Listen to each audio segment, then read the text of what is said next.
Okay, I meant to pause it before to save time on the video to find it in the book. It's not done alphabetically. So the goose is about vigilance, parenthood, and productive power. So that's your focus in your 7th house with other people, Gemini, with a partner, with partners, with working with the other as opposed to self. And the meaning of it drawn upright is that this card may indicate that you are ready to take on the responsibilities of raising a family or of committing yourself to a long-term partnership. Goose brings creative and productive power and allows you to open to this power. Securing the knowledge that your relationship, family, or working partnership will provide a stable environment to act as a crucible for your creativity.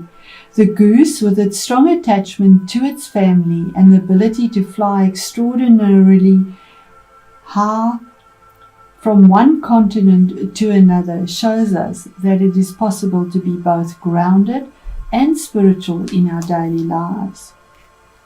Very strong, good energy, especially when you're dealing with emotional energies, this lunar eclipse and other people.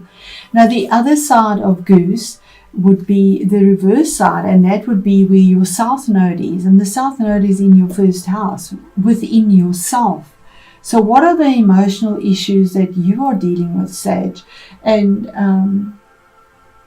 the first house being about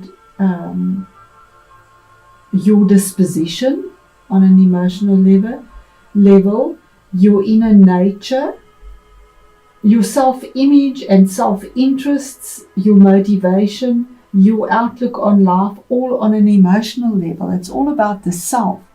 Now, the reverse side of that, which would be the other end of the nodes, is saying that it's asking you, are you overly concerned about your rights, your possessions, or territory?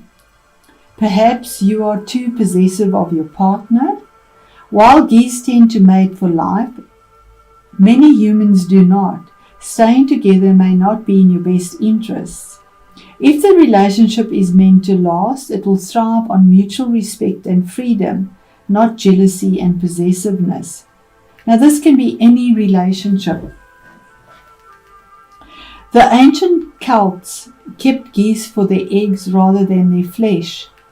They knew it was best to keep the goose alive and productive.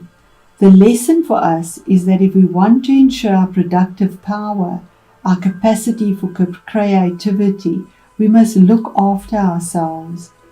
To make sure the goose keeps laying the golden eggs, we must keep the goose alive, well fed, well rested, and well exercised. So that is yourself. You need to keep yourself well fed, well rested, and well exercised. You need to look after yourself as well. You are the goose that's laying the golden egg. It is your 1st house where your south node is as well. So with that said, we're going to go straight into your reading.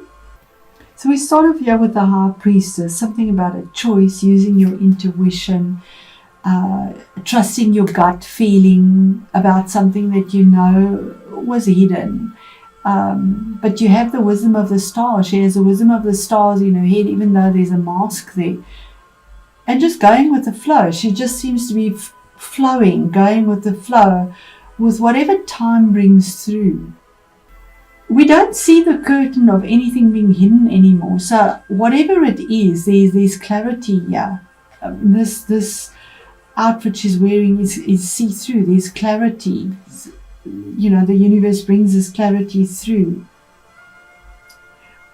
We have the High Priestess, which deals with the moon and intuition, and here we have the sun. So the sun in Sagittarius,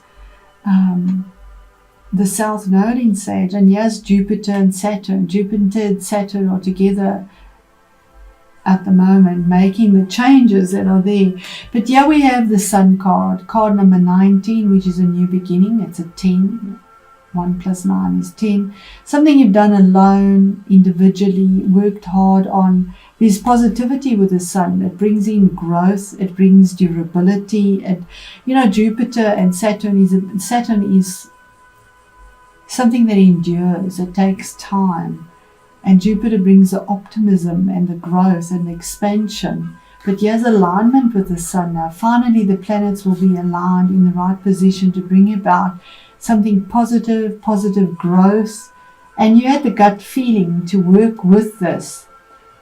And for you, this eclipse in the 7th house, possibly with partners, work partners, home partners, individual partners, any relationship with the other person. And here we have the next card, which is another major arcana about, again, a 7, a sacred choice, some decision that was made to finally combine the two stuck energies that were so opposing, gold and silver, black and white, male and female. These are statues here. These sphinxes are solid, but you get them to somehow move this chariot forward from wherever it is, even though they are by perseverance and diligence, and there's success there, moving forward.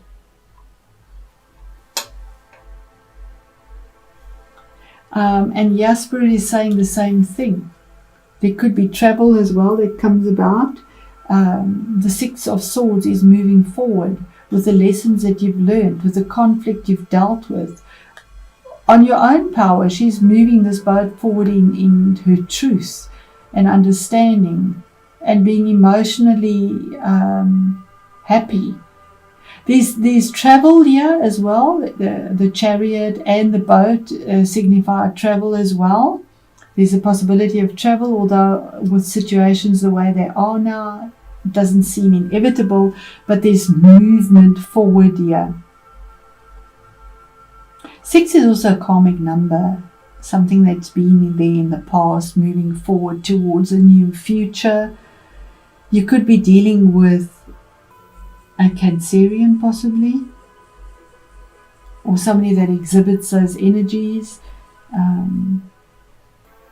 It's also somehow saying don't cling to something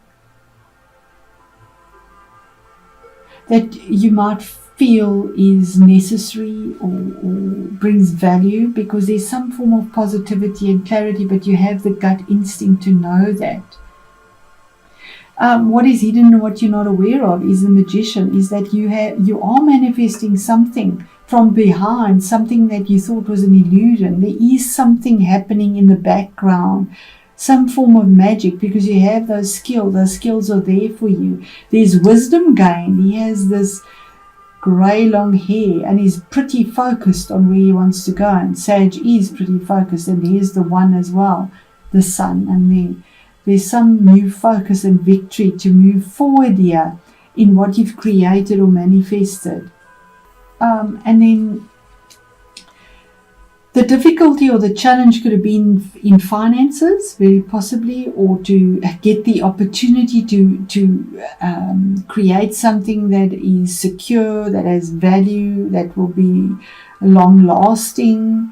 It could be in a business, the bosses, the partners, or the spouse looking towards creating something. Being quite wise and looking at what happened in the past, but knowing that there's an opportunity now to move forward in a more secure way, in a detailed way, in a tangible way. But somehow there is this sadness or regret about something that is lost, something that you've had to turn your back on, and possibly on an emotional level, because it is cups. It's the only cups that come in here, basically. But we have Cancer, the chariot, as a water sign as well. So maybe having victory of emotions. Yeah, we have water as well in this card. So I want to just clarify where this is for Sagittarius in their 7th house. The emotional changes with regards to other people versus self. So the High Priestess is 3 of Pentacles, around negotiations, to create something, a skill, finances, stability, details, using the instincts with the cat to chisel out something in a very practical way, and in fact maybe even teaching or communicating, collaborating with others from your gut, from within. What is the Chariot, the Victory? Oh my word, you really are closing a cycle. That is beautiful. After so much difficulty, the World, 21-3, moving forward with choices that you made on your own, even though you felt vulnerable, she steps through to something new. With the Sun on her back, yeah, we have something that is pretty fixed here, the same as the Magician. It's also about travel. You might be traveling, and long distance travel with all three these cards here, that the Sun is in, and you might be moving or changing workplace. But this is a victory. This is a victory, and moving forward. This is a victory after a long challenge. It is the last card of the Major Arcana. So you've gone from 0 to 23 to get through something that has been challenging and come out victoriously. Vulnerable but victorious, and feeling elated as you step through into a new portal, leaving the past behind and moving forward. What is the Magician? What is hidden? What is the manifestation? What is coming through? Oh, thank goodness. What you've been so worried about, what you've been feeling so negative about, and what has haunted you at night and kept you awake, if it is, whatever it is, it's negative energy, but you did it on your own. It's 9. And also the closing of a cycle. You manifest something from your mind. You've been going round and round in your mind and not being able to sleep, thinking about this, thinking about that, to the point of distraction, with a lot of passion and truth though. But you have now conquered that. You've manifested this significantly with some change, significant change. And the last card, this sadness, this loss that you've been worrying about, could have been about finances. Yeah, something you were stuck in. Well, I suppose with COVID, we all are. But something that you were stuck in, you couldn't move, you couldn't change, you bound, he's vulnerable, also in nakedness, feeling very vulnerable in the situation you find yourself in. Yin and Yang energies here.